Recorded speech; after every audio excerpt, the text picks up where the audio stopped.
A leer unos versículos de la bendita palabra del Señor. Busque ahí en su Santa Biblia el Salmo número 34 y el versículo 7. En el nombre del Señor Jesús dice así: El ángel de Jehová acampa alrededor de los que le temen y los defiende. Anhelamos con todo nuestro corazón que Dios nos guíe a través de su Santo Espíritu para meditar en este primer mensaje, cómo Dios actúa sin saber que muchas veces es para probarnos. Un día el Señor le dijo a Pedro: lo que yo hago no lo entiendes, no lo comprendes ahora, mas lo entenderás después. Hay cosas que nosotros no las entendemos ni las entenderemos aquí en la tierra. Un día nos presentaremos ante el tribunal de Cristo y sabremos muchas cosas que no entendimos aquí en la tierra. Esta vez estamos en acción de gracias a Dios por el tramo que Dios le permitió pasar a nuestro hermano don Rubén, a Franklin y a los que iban en carro, que sufrieron este accidente. Ellos decían: queremos levantar un altar de acción de gracias a Dios por lo que nos ha venido. Hay un hombre en las Escrituras llamado Job, ya lo vamos a ver, que este hombre alabó el nombre de Dios por lo que le vino. Él dijo: sea bendito el nombre de Jehová. Aquí hallamos una promesa fiel y verdadera de nuestro Señor. Él nunca nos falla. Sus promesas se cumplen en nuestras vidas.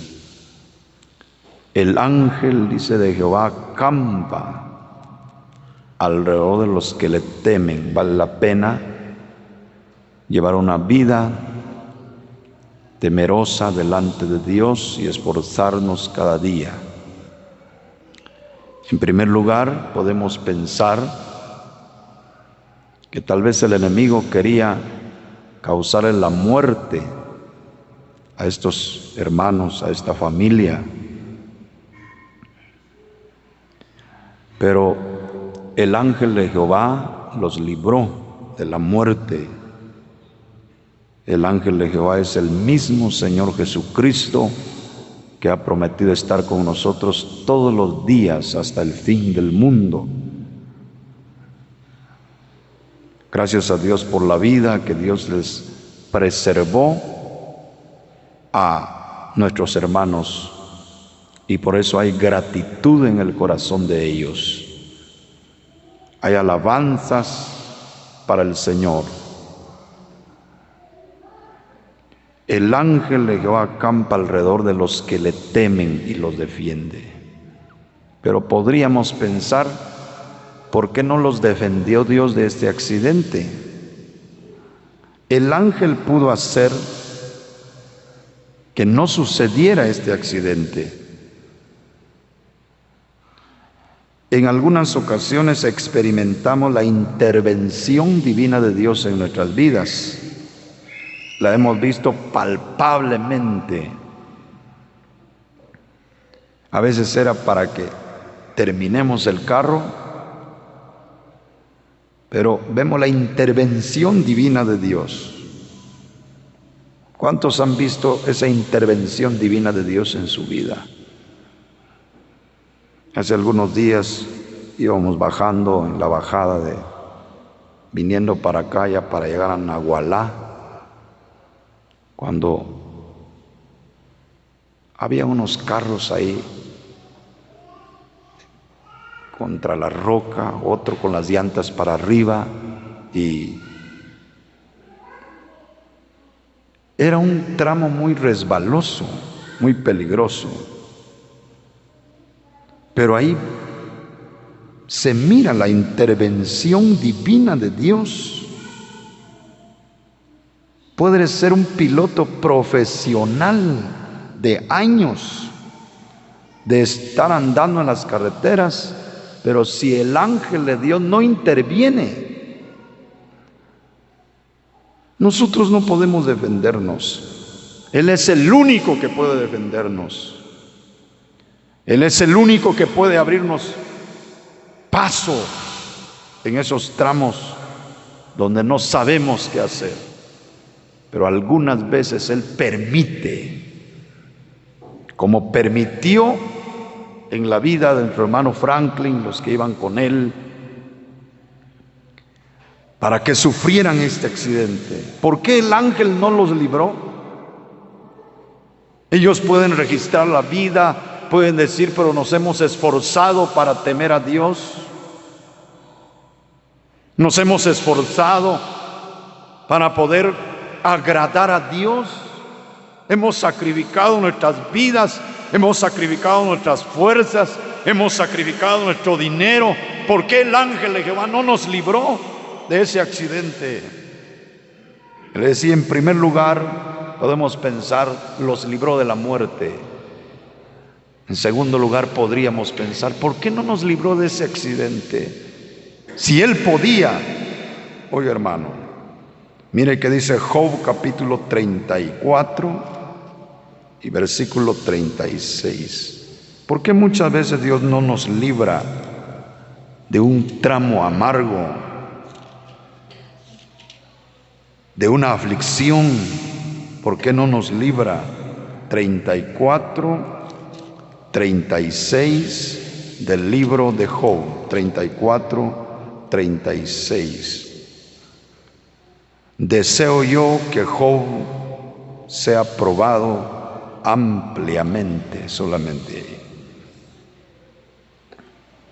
Muchas veces Él no nos libra de una enfermedad. Él puede, si en sus manos está. Él es soberano, Él es poderoso, su poder es ilimitado. Él puede librarnos de un accidente, de cosas contrarias que pueden venir a la vida. Pero ¿por qué muchas veces no lo hace Él? Porque Él desea probar la vida del creyente. Él quiso probar la vida de esta familia. Dios no permitió que nadie muriera, porque hubiera más tristeza, hubiera dolor, pero Dios no lo permitió. El enemigo siempre quiere destruirnos, pero el diablo no puede hacer nada sin que Dios se lo permita. Pero muchas veces Él quiere probar la vida del creyente. Si usted se queda considerando la vida de Job, la Biblia dice que Job era un hombre justo, era un hombre recto, un hombre íntegro, un hombre apartado del mal. Pero Dios dijo, yo deseo, en mi voluntad voy a permitir que Job sea probado ampliamente. Las pruebas que vienen en nuestra vida no se comparan con la prueba que vino a la vida de Job. Una gran prueba, amplia. Así lo quiso Dios, hoy hermano. Un hermano allá en Chimaltenango dice él, solo Dios con mi espíritu, que yo no estoy loco, dice él. Cuando me llegó la noticia, acaban de matar a tu esposa, a tus 2 hijos y a tu nieto, lo acaban de matar ahorita, a los 4, mi hermano. Solo la gracia de Dios me sostuvo dice él. Dios no va a dar cargas que nosotros no podamos soportar hoy, hermano. No. Preguntamos a otro hermano, ¿cuánto pagó en este accidente? Se pasó un poquito más de los 350,000 quetzales, dice él, porque fueron 4 carros dañados, unos carros nuevos, caros, un poquito más de 350,000 quetzales. Dios no nos va a echar esas cargas, hermano, que nosotros no podemos llevar. Dios es justo en todo. Él es justo en todo lo que hace. Él no actúa con injusticia, hermano. Él probó ampliamente la vida de Job, porque Dios había capacitado a Job para soportar esa prueba que le había venido. Y usted sabe la historia de Job, cómo Job pierde a sus criados, sus riquezas, sus hijos, cómo pierde el apoyo de la esposa, cómo pierde su salud. Una gran prueba en la vida de Job. Pero Job era un hombre íntegro, un hombre que Dios había capacitado. Por eso Job dijo: desnudo salí del vientre de mi madre y desnudo volveré allá. Sea el nombre de Jehová bendito. Deseo yo, dijo Dios, que Job sea probado ampliamente. La Biblia dice: el ángel de Jehová acampa alrededor de los que le temen y los defiende. Pero muchas veces Él permite que sucedan las cosas en la vida, no porque Él fallara en sus promesas, sino que Él desea probar la vida del creyente.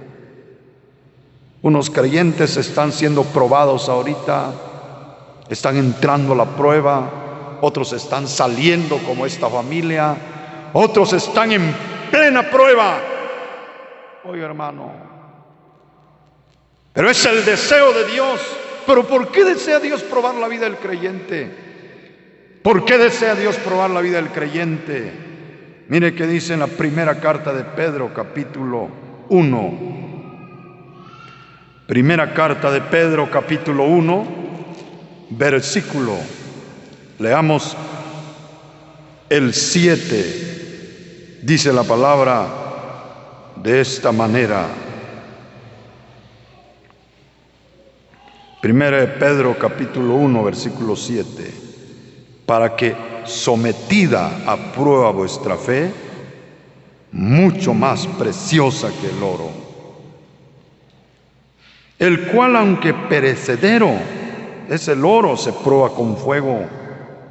Oye, hermano, sea hallada en alabanza. Habla de la fe que es probada en el creyente. Sea hallada en alabanza, gloria y honra cuando sea manifestado Jesucristo.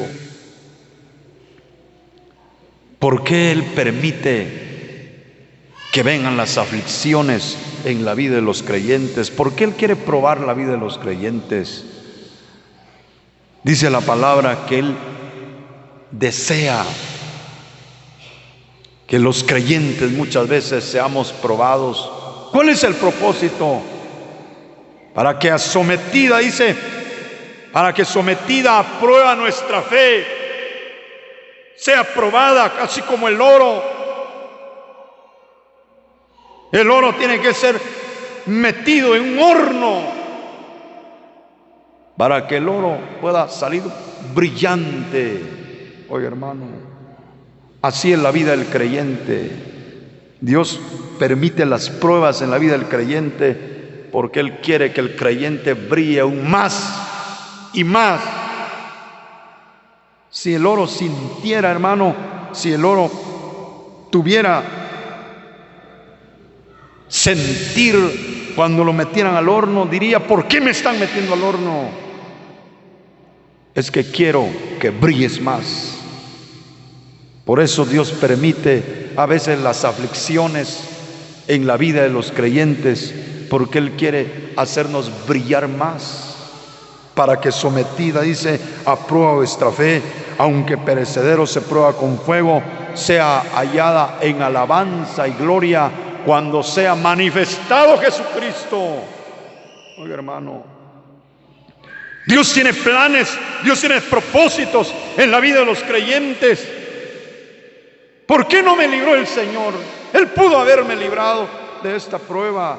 Él pudo haber librado de este accidente a nuestro hermano. ¿Pero por qué? Es que Él está probando la fe de Franklin, del hermano Rubén, de su familia. Él está probando la fe. A veces nos pasan cosas cuando estamos trabajando en la obra de Dios, cuando tenemos buenos planes, buenos propósitos para Dios. A veces vienen las cosas contrarias a la vida. Él quiere probar la fe del creyente. Oiga, hermano, quiere probar la fe de la cristiana. Mire que dice, volvamos a Job 33:10. Job capítulo 33, versículo. Miremos otro versículo más de la bendita palabra de Dios. Job 33, versículo 10. Gracias a Dios, o 23, perdón. 23:10. Dice aquí: mas Él conoce mi camino, me probará y saldré como oro. Job entiende por qué Dios permitió la prueba en su vida. Job entiende, Job se queda pensando: ¿por qué me quitó Dios mis riquezas? ¿Por qué permitió Dios esta enfermedad en mi vida? ¿Por qué? Job empieza a entender que Dios está probando su vida, porque muchas veces hablamos, hermano, muchas veces decimos cosas que no las entendemos, que no las hemos vivido. Oiga, hermano, muchas veces decimos cosas y Dios viene para probar la vida del creyente. Satanás le dijo a Dios: oiga, hermano, Job no te teme de balde, le dice, porque a Job le has dado riquezas, le has colmado de bienes, pero quítale lo que tiene, a ver si Job te va a temer. Job fue probado y Dios vio, y Dios le hizo saber a Satanás que hay siervos que le temen al Señor de verdad, no porque tengan riquezas materiales, sino porque son creyentes fieles. Le sirven al Señor en el tiempo de serenidad, de paz, de abundancia, y le sirven al Señor en tiempos de escasez y de prueba. Algunas veces esta familia ha hecho acción de gracias por un carro que Dios nos regaló, por una casa que construimos, por un terreno que compramos. Pruébalo ahora. Permite ese accidente, permítame, a ver si te va a dar gracias. Muy bien, dice Dios, ahí está. Prueba la vida de esta familia y hoy estamos en una acción de gracias, porque cuando el creyente sirve a Dios de verdad, de todo corazón, hermano amado, sabe que Dios está probando su vida y le da gracias a Dios. Terminemos este mensaje en Proverbios 18:12. Proverbios capítulo 18 y versículo, miremos el 12. Oiga esta palabra: antes del quebrantamiento se eleva el corazón del hombre. La palabra que vamos a tomar aquí cuando dice: y antes de la honra es el abatimiento. ¿Por qué Dios a veces prueba la vida del creyente? ¿Por qué? ¿Por qué más? Porque muchas veces Dios quiere darle una honra al creyente más adelante. Sin saberlo, oiga, hermano, Cuando estamos en aflicción, cuando estamos siendo probados, no sabemos por qué, no lo entendemos. Solamente es la voluntad de Dios. Dios así lo quiere, pero ¿qué planes tendrá Dios? Dios sé los pensamientos, dice Dios, que tengo acerca de vosotros, pensamiento de paz y no de mal, para daros el fin que esperáis. ¿Qué honra estará pensando Dios dar a esta familia? ¿Qué honra estará pensando Dios darle al hermano Rubén, a Franklin, a esta familia? ¿Qué honra? No sabemos, hermano. Algo, una bendición grande viene para la vida de esta familia. Pero antes de esa honra, antes de esa exaltación, antes de esa gloria, Dios ha permitido y ha querido probar la vida de esta familia, hermano. Por eso estamos dándole gracias a Dios por los planes de Dios que son perfectos, y Él sabe por qué prueba la vida del creyente, hermano. En esta mañana vamos a seguir oyendo más palabra del Señor. Deseamos que estas palabras Dios las bendiga en nuestro corazón. Las promesas del Señor mías son, las promesas del Señor mías son. En la Biblia yo las leo y sé. Las promesas del Señor mías son. Evangelio según Juan, en el capítulo 16. Y en el nombre del Señor Jesucristo leamos versículo 33, dice la Escritura: estas cosas os he hablado para que en mí tengáis paz. En el mundo tendréis aflicción, pero confiad, yo he vencido al mundo. Isaías capítulo 53. Isaías capítulo 53 y versículo 11. Verá el fruto de la aflicción de su alma y quedará satisfecho. Por su conocimiento justificará mi siervo justo a muchos y llevará las iniquidades de ellos. El Espíritu Santo, hermanos y hermanas, nos muestra las palabras de Cristo que Él habla a los suyos, a sus discípulos, a sus seguidores. Él habla y Él dice: estas cosas os he hablado para que en mí tengáis paz. Los dichos de Dios, hermano, la palabra de Dios genera paz en la vida del creyente. Esa paz nos hace, hermano, tener una tranquilidad, un sosiego, tener esa facultad de poder sobrellevar cualquier aflicción que Dios permita en la vida, porque Él dice: en el mundo tendréis aflicción, pero confiad, yo he vencido al mundo. Y el ejemplo lo da el Señor, hermano. Desde que Cristo nació sobre esta tierra y vivió durante 33 años, la Biblia dice que también Él vino a experimentar aflicción, hermano. En Hebreos capítulo 2, versículo 10, la Biblia dice: porque convenía a aquel por cuya causa son todas las cosas, que habiendo de llevar muchos hijos a la gloria, perfeccionase por aflicciones al autor de la salvación de ellos. Aquí mismo en el capítulo 53 y el versículo 7, el profeta da testimonio y él dice: angustiado y afligido él. Angustiado él y afligido él. En el versículo 3 la Biblia dice que él fue el varón de dolores, experimentado en quebranto.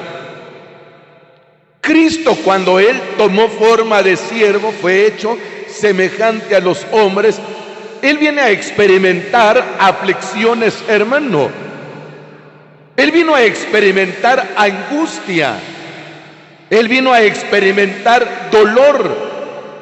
Las angustias que hombre, hermano, jamás lo ha experimentado en la vida. Aflicciones que no hay persona, no hay ser humano que haya experimentado en la vida.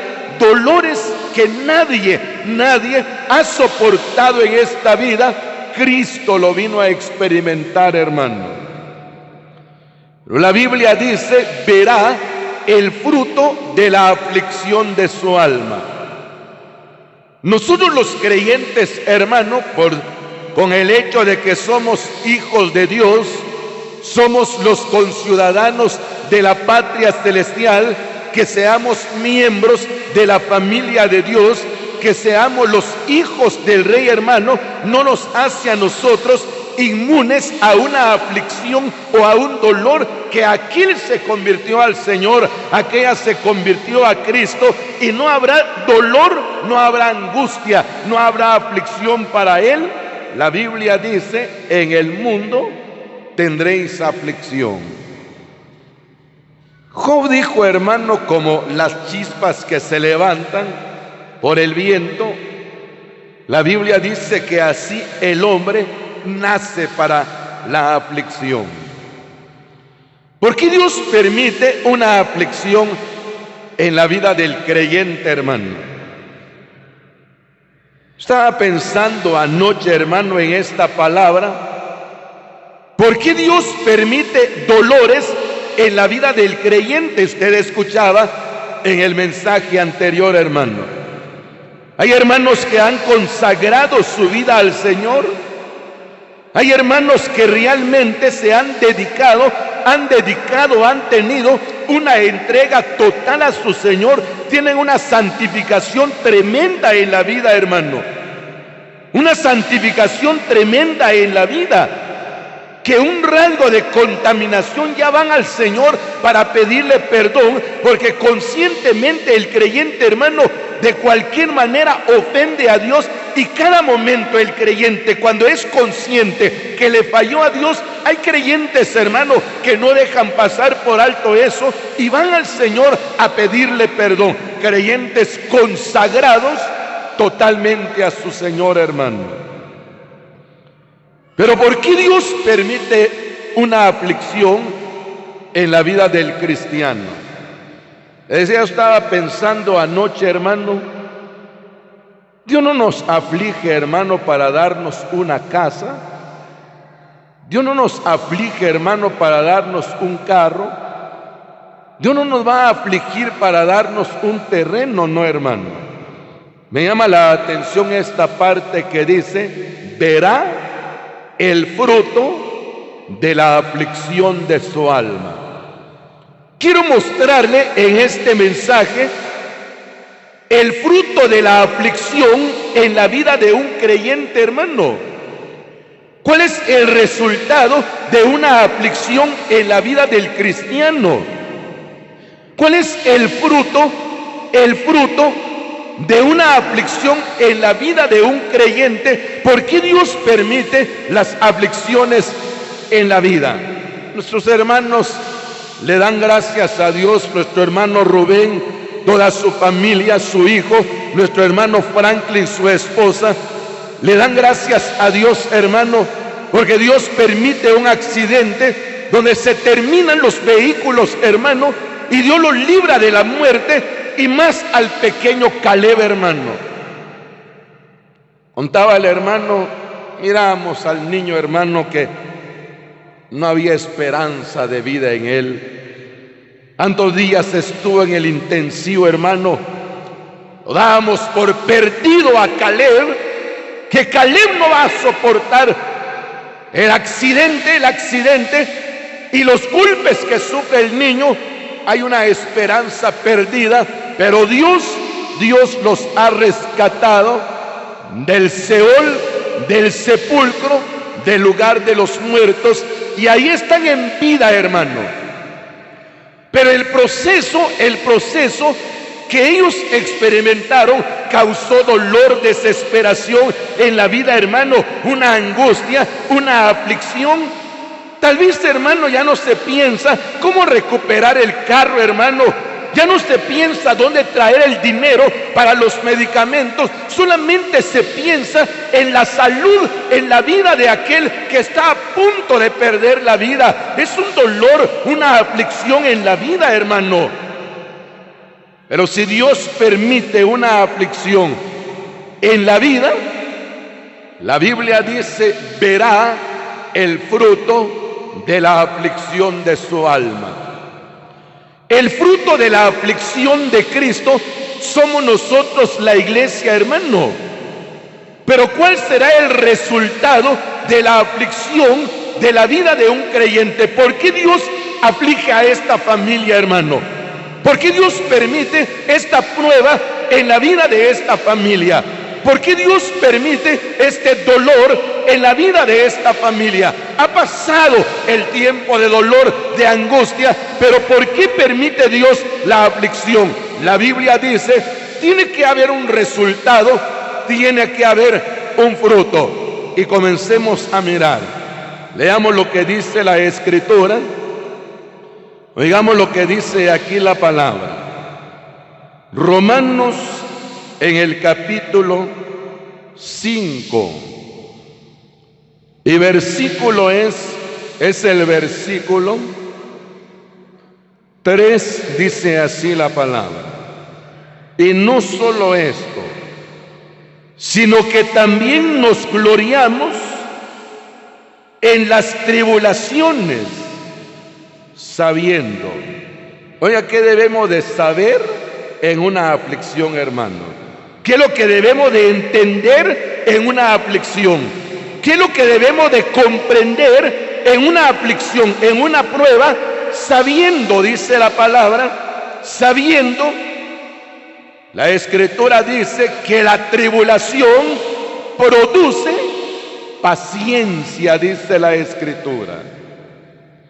Y la paciencia prueba, y la prueba esperanza, y la esperanza, hermano, no avergüenza, porque el amor de Dios ha sido derramado en nuestros corazones por el Espíritu Santo que nos fue dado. Esta palabra, hermano, llena nuestro corazón de aliento y de consuelo, hermano. Dice que debemos de saber, hermano, que una tribulación produce paciencia en nuestra vida. ¿Alguna vez, hermano, le ha pedido paciencia a Dios? Hermana, ¿sí? Una hermana hace algunos años allá en el Petense se presentó. Llevaba a su niñito, hermano, de 8 años de edad. Dijo la hermana, yo quiero que hablen con mi niño, que le den un consejo y que oren por él, hermano. Y que oren también por mí, dijo la hermana. ¿Qué pasó con su niño? No quiere estudiar, dice, no quiere estudiar. Ya lo juncacié, ya lo cinchacié, ya lo amarré. No hay modo que pueda dominar yo a este niño. 8 años tiene, hermano. Es un terremoto en la casa. Lejos de irse a la escuela, se queda jugando en los cementerios.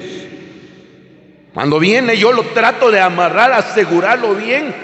Y cuando miro, desaparece, se sube sobre las paredes o el techo de la casa, salta a la calle y se va y entra hasta las 9 de la noche. Ya lo castigué, dijo ella. Ya me agotó la paciencia con este niño. ¿Y cuántos más tiene aparte de él? Solo 2, pero yo ya no tengo paciencia con ellos. 2 hermanos, sí. Ya se le agotó la paciencia a la hermana.